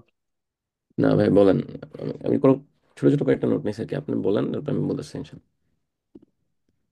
এই যে শেষ আয়াতটা, ঠিক আছে, শেষ আয়াতটা মানে এটা পড়তে পড়তে আমারও চিন্তা করতেছিলাম যে এই ফিলিংটা হয়তো আপনাদেরও হবে। আপনারা যদি আমার মতন এভারেজ স্টুডেন্ট হয়ে থাকেন, তাহলে এই ফিলিংসটা হয়তো হবে যে আমরা যখন বলতো যে তোমাদের 5 মাস পরে পরীক্ষা বা 3 মাস পরে পরীক্ষা বা ধরেন 1 মাস পরে পরীক্ষা, আমরা ভাবতাম যে আরে অনেক, মানে আমি ভাবতাম আরে বেশ সময় আছে আমার, 11টা সাবজেক্ট, আর এখানে প্রতিদিন একদিন একটা করে বলবো, আমার তো 19 দিন হাতে এখনো আছে। যথেষ্ট সময়, অনেক সময় আছে হাতে। এরকম এই যথেষ্ট সময় করতে করতে করতে করতে দেখা যেত 1 সপ্তাহ আছে হাতে পরীক্ষা। ঠিক আছে, তখন মাথার উপর বাজ পড়তো, আয় হায় আমার হাতে তো কোনো সময় ছিল, আমার হাতে তখন কোনো সময় নেই। কি মুহূর্তের মধ্যে আমার 20টা দিন কেটে গেল, মনে হলো যেন একদিনে কেটে গেছে। আর পরীক্ষার আগে যখন বুঝি যে কোনো প্রিপারেশনই নাই আমার, তখন ভাবি আল্লাহ এত তাড়াতাড়ি 1টা মাস কেটে গেল, এটাও কি সম্ভব? 1 মাস যেন কাটে না, একদিন কেটে যাচ্ছে। মানে তখন অন্যরকম একটা ফিলিং তৈরি হয়। আহ এরকমই কিছু কি হয়েছে নাকি, বাট মানে আমাদের পার্থিব জীবনের সাথে আমার একটা কম্পারিজন আসলো আর কি এখানে। না আমি বলো কি বলতেছিল। আহ, আমি এই সময়ের ব্যাপারটা নিয়ে আমারও চিন্তা আসছে সাহেল ভাই, আপনি যেটা বলেন আর কি। আমি আমার প্রথম হচ্ছে আহ, জন্ম মৃত্যু, তারপর মানে এটার্নিটি, বিশ্বগুলো নিয়ে প্রথম যখন মাথা চিন্তা আসে 2000, আমি যখন আমার বয়স যখন 10 বছর, বুঝছেন। সো তখন চিন্তা, আচ্ছা এত চিন্তা করে কি হবে? আমি এই চিন্তা করতাম যে গোড়ার দিকে গিয়ে চিন্তা করতাম, আচ্ছা আমার জন্ম না হইলে কি হইতো, আল্লাহ শুরুতে কি রাখছেন, সৃষ্টি করছেন। ছোটবেলায় মক্তবে গেলে যখন ইসলামের সাথে প্রথম পরিচয় হইতো, তখন যে প্রশ্নগুলো মাথায় আসতো আর কি, তখন আমি ভাবতাম আচ্ছা আর আমার বয়স তো মাত্র 10 বছর, আমি তো হাজার হাজার বছর বাঁচবো, এগুলোর উত্তর জানা যাবে, বুঝছেন। তো এখন যখন বয়স প্রায় 30-এর কাছাকাছি চলে আসছে, তো যখন মানে মেন্টাল ম্যাচুরিটি বা এই কোশ্চেনগুলোর আনসার কতটুকু পাইছি ভাবি, তখন মনে হয় আসলে থ্রুআউট 20 বছর আমি খুব একটা বেশি বেশি কিছু জানতে পারিনি, মানে কৌতূহল আগের মতোই আছে। আহ সময় নিয়ে আমি হচ্ছে একটা ছোট্ট বিষয় দিন আমার ছোট ভাইকে বলতেছিলাম আর কি, যে একটা পর্যায়ে বলা হলো না যে তাদের কাছে মনে হবে একটা সকাল বা একটা বিকেলের মতো। আপনারা দেখেন যে মাঝে মধ্যে আপনারা যখন কারোর সাথে স্মৃতিচারণা করেন, একটা পার্টিকুলার ঘটনার কথা বলেন, তারপর যখন সময়টা হিসাব করেন কয় বছর আগের কাহিনী, তখন যখন বলেন যে 15 বছর আগের কাহিনী, 20 বছর আগের কাহিনী, একটু অবাক লাগে না? মনে হয় যে আরে ওই দিনের ঘটনাই তো, তাই না? কিন্তু 20 বছর হয়ে গেছে, 15 বছর হয়ে গেছে। দেখছেন আগে আমাদের দাদা নানারা বা এল্ডারলি যারা ছিল, ওরা যখন বলতো যে 20 বছর আগের কাহিনী, আমরা যখন ছোট ছিলাম মনে হতো আর লা এটা তো 1972 সালের কাহিনী। কিন্তু এখন যখন আমরা রিলেট করি যে এত বছর আগে এটা হয়েছে, দেখেন কোভিড হয়ে গেছে 4-5 বছর আগে অলমোস্ট। তো সময়টা আসলে এইভাবেই যে মানে কম্পারেটিভলি আমরা যখন আরো বড় হতে থাকবো, তখন আগের স্মৃতিচারণা করলে মনে হবে যে আচ্ছা ঘটনাটা ওই দিনের, বাট হিসাব করলে মনে হয় যে অনেক আগে ঘটে গেছে বিষয়টা। আহ, যখন একটা সকাল বা একটা বিকালের কথা বলা হয়েছে, তখন কিন্তু অলরেডি কিয়ামতের কথাটা চলে আসছে আলোচনার মধ্যে, তাই না? তো আমি জানি না যে 50,000 ইয়ার্স এর ব্যাপারটা সত্যি কিনা, কোনো হাদিস এটাকে ব্যাকআপ দেয় কিনা। কিন্তু ওই বিচার শুরু হওয়ার আগে যে দাঁড়িয়ে থাকার বিষয়টা, যে মানুষ ওয়েট করবে একটা সার্টেন টাইম পর্যন্ত, মানুষ অধৈর্য হয়ে যাবে, মানুষ নবী রাসূলদের কাছে ছুটাছুটি করবে যে হিসাব নিকাশ যাই হোক বিচারটা শুরু করতে বলেন আল্লাহকে, এমন একটা সিচুয়েশন আসবে না?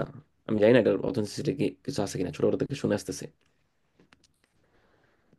সো মানুষ যখন দেখবে যে লাইক হাজার হাজার বছর সে দাঁড়ায় আসার জন্য, তো বিচার শুরুর জন্যই, ওইটার তুলনায় সে দুনিয়াতে বাঁচছে 50-60 বছর। মানে মানে এখনো ঠিক মতো পরকালে শুরুই হইলো না, তার আগেই সে কবরে ছিল হ্যাঁ কয়েক হাজার বছর, তারপর বিচারের দিন ছিল কয়েক হাজার বছর। তো তার কাছে দুনিয়াটা তখনই মনে হবে আচ্ছা এটা তো খুব একটা বেশি দিন দুনিয়াতে ছিলাম না, আহ, একটা সকাল একটা বিকেলের মতোই ছিলাম। আর এবার আসেন ধরেন আমরা যখন এক্সাম দেই, যে মেট্রিক পরীক্ষা দেই বা ইন্টারমিডিয়েট পরীক্ষা দেই, তখন আমরা বলি না যে তুই একটা মাস ভালো করে পড় তাহলে সারা জীবন ভালো করে থাকতে পারবি, বা তুই বিসিএসটা পাস করলে সারা জীবন সুখে থাকতে পারবি। তখনও একটা কম্পারিজন আমরা করতে পারি যে 1 মাস ভালো পড়া 40 বছর ভালো থাকার সমান। তখনও কিন্তু আপনি চাইলে 1 ঘন্টার ইকুয়ালস টু এত সময়টা বের করতে পারবেন।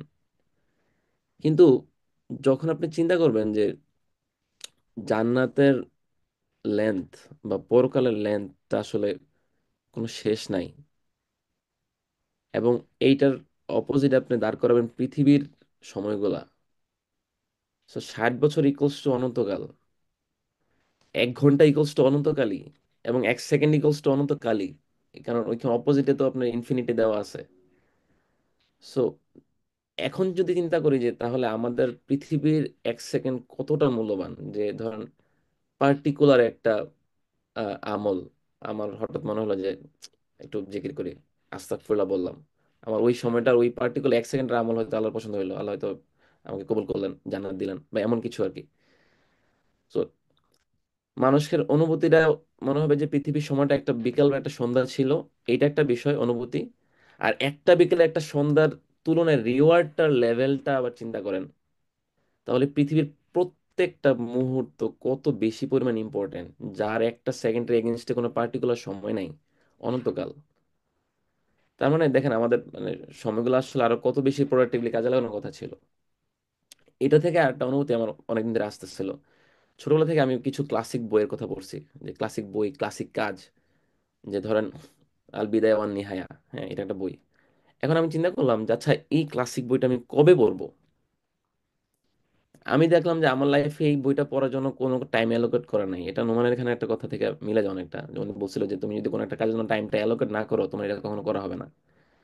আর আমি চিন্তা করলাম যে আমার একটা পার্টিকুলার কাজের জন্য আমার টাইমটা অ্যালোকেশন করা নাই, কিন্তু আমার মনে ইচ্ছা আছে বইটা আমি পড়বো। বা আমার মনে ইচ্ছা আছে যে আরো কিছু ক্লাসিক ক্লাসিক কাজ আছে, এগুলো আমার পড়ার প্ল্যান আছে, কিন্তু কখন আমি টাইমটা অ্যালোকেট করি নাই। সরি। তো তারপর আমি চিন্তা করলাম যে আচ্ছা বাকি কাজগুলো কি করতেছি দিনের বাকি বেশ সময়, যে ফেসবুক চালাচ্ছি, স্ক্রল করতেছি, আড্ডা মারতেছি, র্যান্ডম বিষয় আলোচনা করতেছি। এখন আমি দেখলাম যে এই কাজগুলো তো করেই আছে 2013 সাল থেকে, বোঝার পর থেকে। কিন্তু এই কাজগুলোর সময় হিসাব করলে জীবনের একটা সিগনিফিকেন্ট অংশ চলে যাচ্ছে, কিন্তু একটা বই পড়তে হয়তো 5-6 ঘন্টা সময় লাগতো, বা 1 মাস সময় লাগতো, এই সময়টা আমি বেরই করতে পারিনি। তখন আমি বললাম আচ্ছা ঠিক আছে, তাহলে আমরা যদি আমাদের লাইফটাতে সিগনিফিকেন্ট কোনো চেঞ্জ বা রুটিন বা কোনো কিছু না নিয়ে আসি, এভাবেই কাটাই দিই, তাহলে আমাদের মাথায় খালি ইম্পর্টেন্সটাই থাকবে। আমরা বিষয়গুলো খালি জেনেই যাব যে আয়াতুল কুরসি পড়লে আল্লাহ জান্নাত দিবেন, এটা পড়লে ওইটা হয়তো, তাহাজ্জুদ পড়লে এটা হয়তো।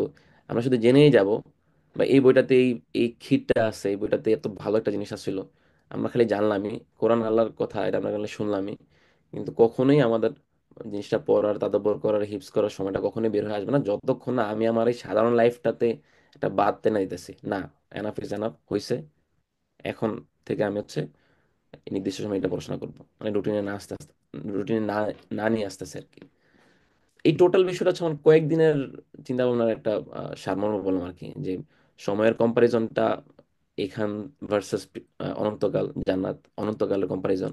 সুতরাং আমাদের প্রত্যেকটা সেকেন্ড এখানে অনেক ইম্পর্টেন্ট, এবং প্রত্যেকটা সেকেন্ড যে আমরা ওয়েস্ট করতেছি এটাকে যদি আমরা একেবারে টাইটলি কোনো রুটিন দিয়ে না বাঁধি, তাহলে আমাদের মাথায় শুধু থেকেই থাকবে ফজিলত গুলা, কিন্তু আলটিমেটলি বিচার দিন আল্লাহর সামনে দাঁড়ায় হয়তো কিছু বলতে পারবো না যে আল্লাহ, হ্যাঁ আল্লাহ যখন বলে তুমি তো জানতা এটা করলে এটা হবে। ওস্তাদ আতিকুল্লাহ বলছিল আর কি, যে একদিন ঠিকই আফসোস আফসোস হবে যে তাহাজুদের সময় আল্লাহর সামনে আমরা দাঁড়াতে পারতাম, কথাগুলো বলতে পারতাম, কিন্তু কোনো তাহাজুদের ঝুলিতে আমাদের কোনো কাউন্ট থাকবে না যে এতদিন তাহাজুদ পড়ছি। বিষয়টা একটা আফসোসের কথা আর কি। তাকওয়ার বিষয়টা এখানে একটা আয়াতের সাথে সূরা মুলকের একটা আয়াত খুব ভালো মিললো আর কি। ভাই 40 নম্বর আয়াতটা একটু স্ক্রল করে জানতো উপরে। হ্যাঁ, so এখানে আল্লাহ সুন্দর বলছে যে আর যে লোক তার প্রতিপালকের সামনে দাঁড়ানোকে ভয় করেছিল এবং নিজেকে কামনা বাসা থেকে নিবৃত্ত রেখেছিল। তো আল্লাহর সামনে দাঁড়ানোকে ভয় করার যে ব্যাপারটা, এটা সূরা মুলকের একটা আয়াত আছে না, যে ইন্নাল্লাযীনা ইয়াখশাউনা রাব্বাহুম বিল গায়বি লাহুম মাগফিরাতু ওয়া আজরুন কাবীর। সম্ভবত 11 নম্বর অথবা 21 নম্বর আয়াতটা আমি ভুলে গেছি। যে যারা তার আল্লাহকে না দেখে ভয় করে তাদের জন্য আছে হচ্ছে আজরুন কাবীর, বড় পুরস্কার। তো এই আয়াতটা আমার খুবই পছন্দের, এটা আমি র্যান্ডমলি মাথায় আসে অথবা কোনো নামাজ পড়তে দাঁড়ালে এই আয়াতটা মাথা থেকে বের হয়ে এই আয়াতটাতে হয়তো পড়া শুরু করি আর কি। তো আমি চিন্তা করলাম যে তাকওয়ার একটা ভালো সংজ্ঞা এটা হইতে পারে যে সূরা নাজিয়া তো এই পার্টিকুলার বিষয় আছে যারা তার প্রতিপালককে সামনে দাঁড়ানোকে ভয় করে।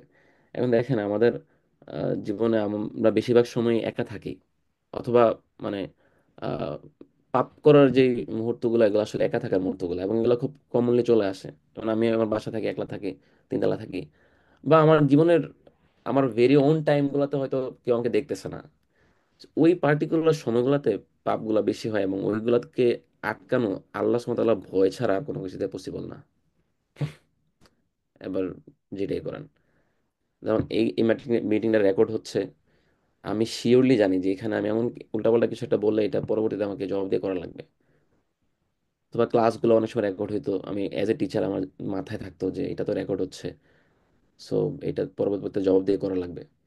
তাহলে আমার পার্টিকুলার কাজগুলো যে রেকর্ড হচ্ছে, ফেরেস্তারা রেকর্ড করে রাখতেছে, আল্লাহর সামনে দাঁড়াইতে হবে, এই ভয়টা কিন্তু সমান তালে আসতেছে না। বিষয়টা কিন্তু সেম অনেকটা। যে এই জিনিসটা রেকর্ড হচ্ছে, এটা জবাবদিহি করা লাগবে। তাহলে এই ভয়টা সমানতালে আসতেছে না, যে আল্লাহ সুবহানাহু ওয়া তাআলা দেখতেছেন, আল্লাহ সুবহানাহু ওয়া তাআলা তো একেবারে প্রত্যেকটা বিষয় একবার খুঁটিনাটি ধরবেন। ধরলে এই কাজটার উত্তর আমি কি দিব? আল্লাহ যদি ধরেন যে তুমি এই জিনিসটা জানতা এটা হারাম ছিল, তারপর তুমি কেন করছো এটা, তুমি নামাজ পড়ো না, এই ওয়াক্তে কাজা করছো, কেন করছো? কোনো কোনো উত্তর নাই। সো এই এই আলোচনার মূল পয়েন্টটা ছিল আমার যে আহ, কোরআনের বিভিন্ন জায়গায় যখনই তাকওয়ার কথাগুলো আসছে, সব জায়গায় আল্লাহকে না দেখে ভয় করার পয়েন্ট আল্লাহ সুবহানাহু ওয়া তাআলা উঠাই নিয়ে আসছে আর কি।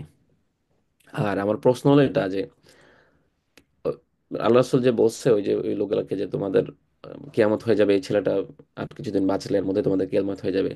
আচ্ছা, এখানে আমার একটা কনফিউশন হচ্ছে এটা যে মৃত ব্যক্তিরা কি কিয়ামতের আগে আহ, মানে ওনারা কি আবার জীবিত হয়ে কিয়ামতটা সচক্ষে দেখবে কিনা? কারণ কিয়ামতের আগে তো পার্টিকুলার কিছু ইভেন্ট আছে, সিঙ্গার ফুদার ইভেন্ট আছে, তারপর মানে ভিজুয়াল যে ইভেন্টটা আছে না, যে পৃথিবী ধ্বংস হয়ে যাচ্ছে, সূর্য পশ্চিম দিকে উঠতেছে, এই বিষয়গুলো কি তখনকার যারা জীবিত থাকবে তারাই দেখবে, নাকি হচ্ছে মৃত ব্যক্তিদেরকে জীবিত করা হবে, তাদেরকে মানে অবলোকন করানো হবে যদি দেখো কেমনটা হচ্ছে অ্যাকচুয়ালি? আমার আইডিয়া নেই। এমনি যতটুকু জানি যে মৃত ব্যক্তিরা তো ওয়াকেফাল থাকেন দুনিয়াতে কি হচ্ছে না হচ্ছে, চাইলেও বলতে পারেন।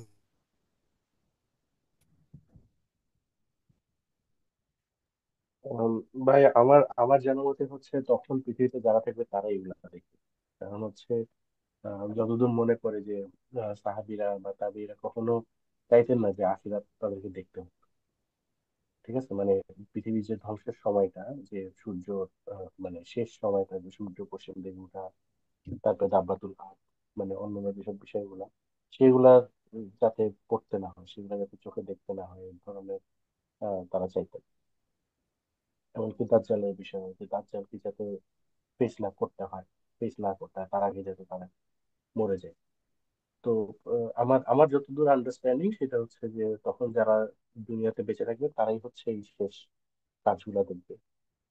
এরপরে তো হচ্ছে পরবর্তীতে সেকেন্ড যেই আহ, ইয়াটা বাজবে, ইসরাফিল যেই ইয়াটা বাজাবে, তখনই হচ্ছে সবাই উঠে আসবে, যারা আগে জীবিত ছিল, যারা পরে জীবিত ছিল, সবাই উঠে আসবে। আল্লাহ আলম। এই উঠে আসার পরের ইভেন্ট তো বিচারের দিনে শুরু হওয়াটা, তাই না? ধ্বংস তো দেখবে না হ্যাঁ, নাকি? না না, ধ্বংসটা আর দেখবে না। তারা হঠাৎ করে উনি কি ব্যাপার, ঘুম থেকে কে তুললো? আমি তো সুন্দর ঘুম দিছিলাম, কে আমাদেরকে ঘুম থেকে তুললো? ঠিক আছে, তারা তখন দেখতে পারবে যে কি রে, এটা তো শুরু হয়ে গেল, ঘটনা তো শুরু হয়েছে। মানে তারা হচ্ছে জানবে না যে পৃথিবী ধ্বংস হয়েছিল, বা সূর্য পশ্চিম দিকে উঠছিল।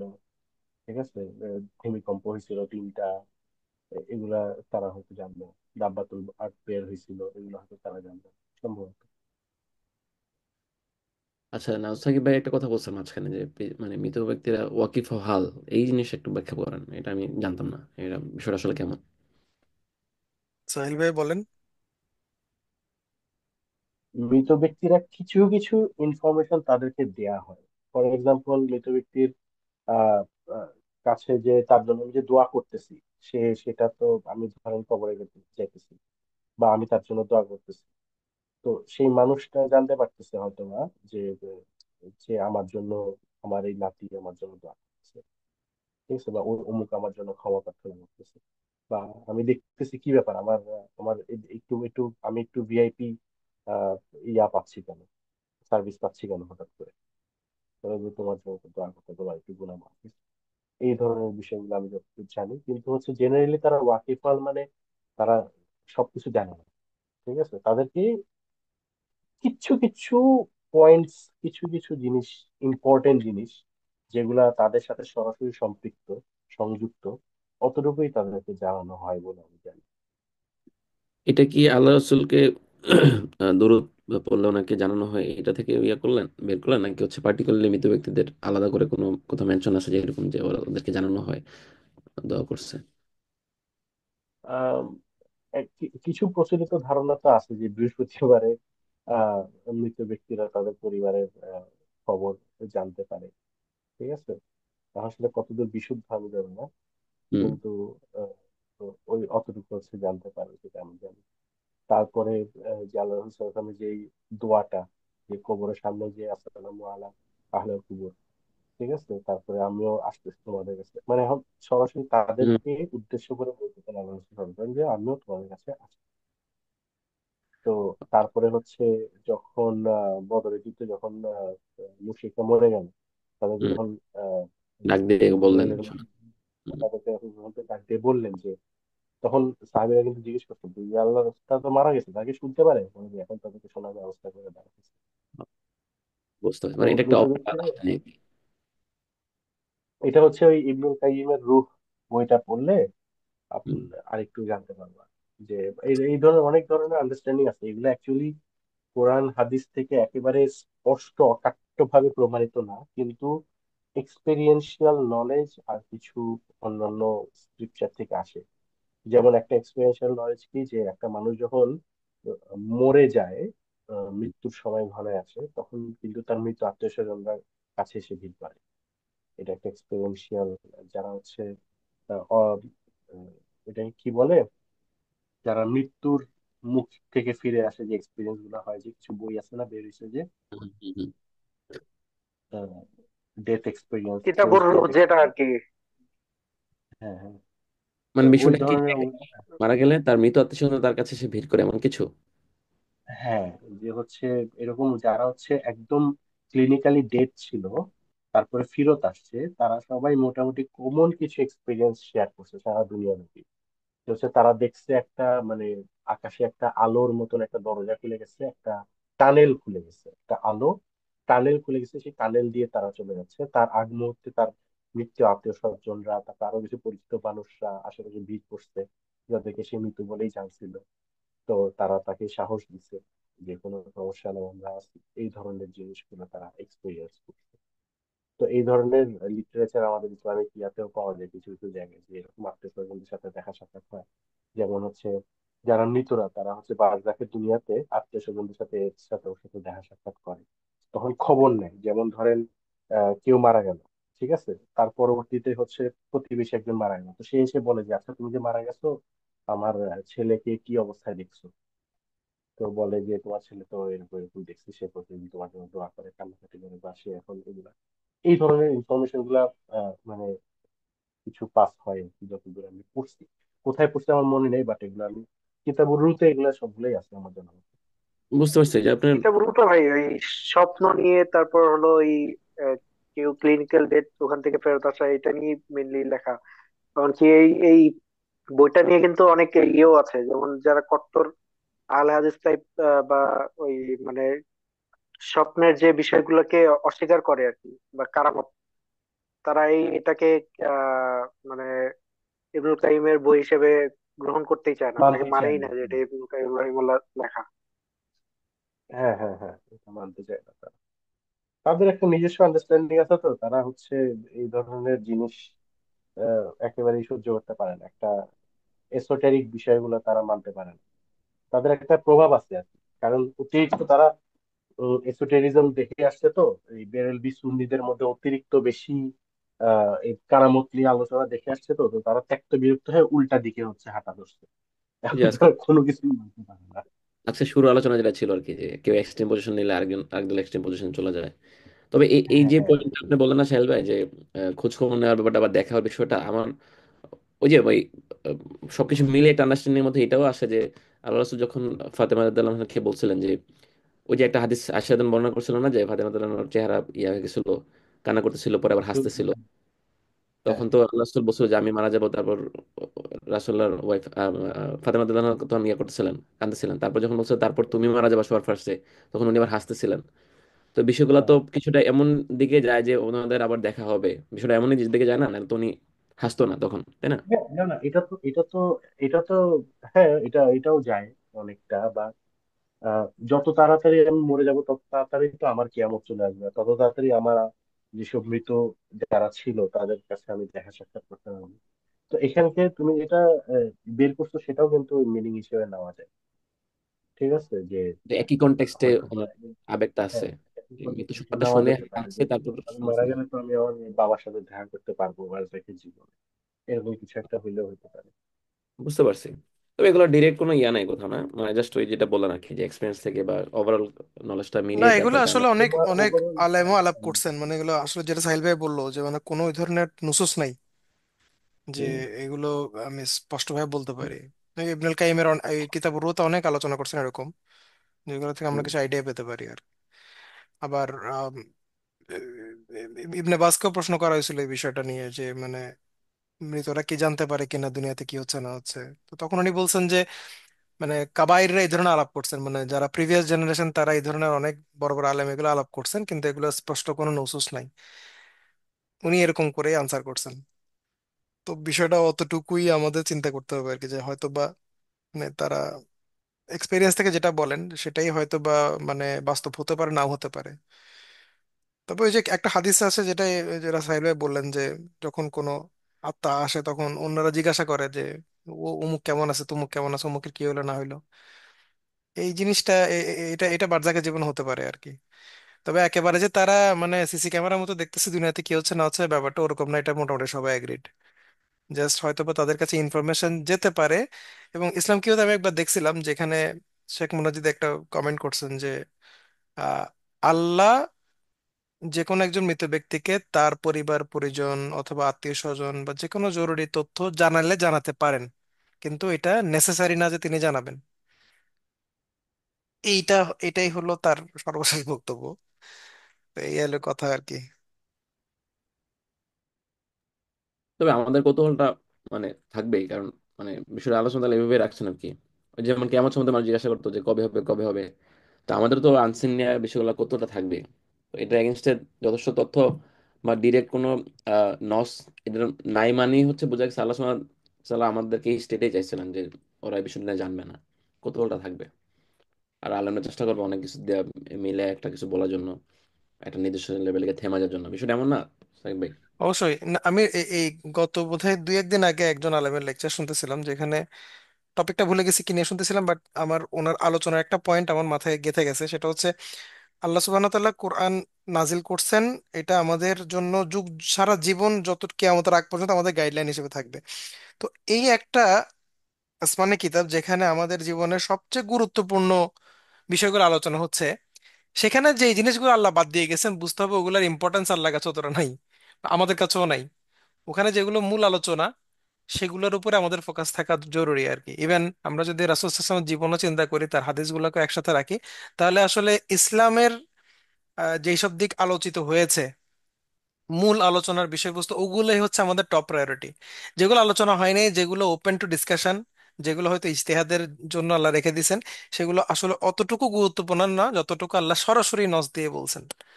অর্থাৎ যে কোনো একটা ইস্যু নিয়ে যে আমাদের মধ্যে ধরেন ইখতিলাফ হচ্ছে কিংবা আলোচনা হচ্ছে এটা এ নাকি বি নাকি সি, হ্যাঁ, কিন্তু আল্লাহ সুবহানাহু ওয়া তাআলা যেসব বিষয় ক্লিয়ার করে দিয়েছেন কোরআনে সেগুলো নিয়ে তো আর ইখতিলাফ হয় না।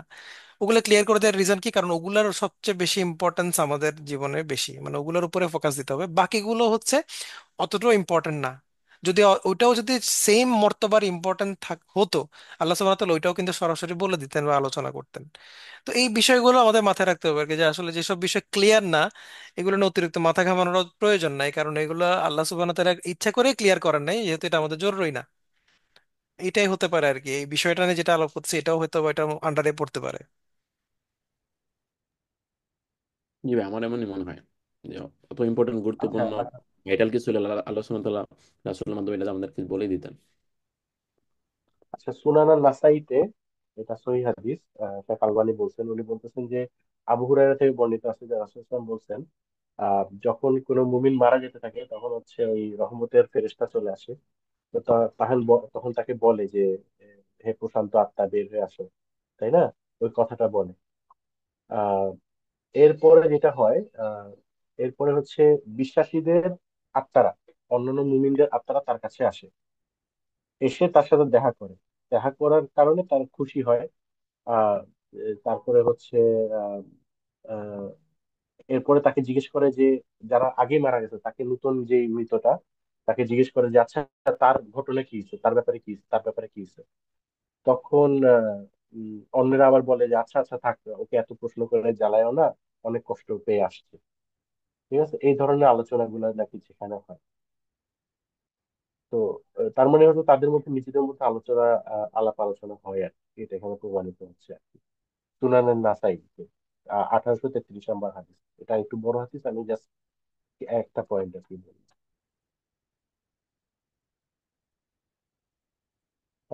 আর শাইখুল ইসলাম ইবনে তাইমিয়াও এটা নিয়ে কিছু কিছু বলছেন যে হচ্ছে আহ কেউ মারা গেলে তার মৃত আত্মীয় স্বজন তাদের সাথে কি দেখা করে নাকি। তো উনি আবু আইয়ুব আল আনসারীর এবং অন্যান্য সালাফ থেকে বর্ণনা করেন, আহ আহ রাসূল সাল্লাল্লাহু আলাইহি ওয়াসাল্লাম থেকে সহিহ হাদিস বর্ণনা করেন যে যখন আত্মাকে নিয়ে যাওয়া হয় তখন অন্যান্য আত্মারা তাকে দুনিয়ার খোঁজ খবর তাকে জিজ্ঞেস করে যে আহ, ওর কি অবস্থা, ওর কি অবস্থা। যেমন গ্রামে কেউ আছে, শহর থেকে কেউ আসলো, দুনিয়ার খোঁজ খবর নিয়ে আসলো, তাকে জিজ্ঞেস করতো না আগেকার দিনে যে আচ্ছা দুনিয়ার কি অবস্থা, ওর কি অবস্থা। বা বাড়ি থেকে কেউ আসলো, তাকে জিজ্ঞেস করে আচ্ছা ওই ওই ফ্যামিলির মানুষজনের কি অবস্থা, ওরা কেমন আছে। এই ধরনের ইনফরমেশন গুলো হচ্ছে তাকে নেয়। আর হচ্ছে আহ তারপর শেখুল ইসলাম ইবনে তাইমিয়া বলতেছে যে and because the deeds of the living are shown to the dead. ঠিক আছে, যে আমাদের জীবিতদের যে কাজকর্ম সেটা হচ্ছে মৃতদেরকে দেখানো হয়। তখন আবু দারদা বলতেন, দোয়া করতেন, O Allah, I seek refuge with you from doing any deed that would shame me before Abdullah ibn Rawaha. ঠিক আছে, আব্দুল্লাহ ইবনে রাওয়াহার সামনে লজ্জিত করবে এরকম কোনো কাজ থেকে আমি আপনার কাছে পালা চাই। তার মানে আব্দুল্লাহ ইবনে রাওয়াহা, মানে উনি হয়তো ভাবতেন যে আব্দুল্লাহ ইবনে রাওয়াহা তার কাজকর্মগুলো দেখতেছে, এটা একটা লজ্জাজনক বিষয়। পরে তাকে তো বলবে যে আমি তো জানি যে তুমি এটা করছো, এটা করছো। তো শাইখুল ইসলাম ইবনে তাইমিয়া হচ্ছে এখান থেকে আনতেছেন যে this is how they meet when he comes and they ask him questions and they answer him. যে অন্যান্য মানুষ থেকে খোঁজ খবর নেয় যে আচ্ছা আব্দুল্লাহ ইবনে রাওয়াহা কি করে, এই ধরনের ইনফরমেশন। তার মানে এটা মোটামুটি এটা একটা এস্টাবলিশড বুঝ আর কি ওখান থেকে। সুবহানাক আল্লাহুম্মা ওয়া বিহামদিকা আশহাদু আল্লা ইলাহা ইল্লা আনতা আস্তাগফিরুকা ওয়া আতুবু ইলাইক। আসসালামু আলাইকুম ওয়া রাহমাতুল্লাহি ওয়া বারাকাতুহু। ওয়ালাইকুম আসসালাম রহমতুল্লাহ।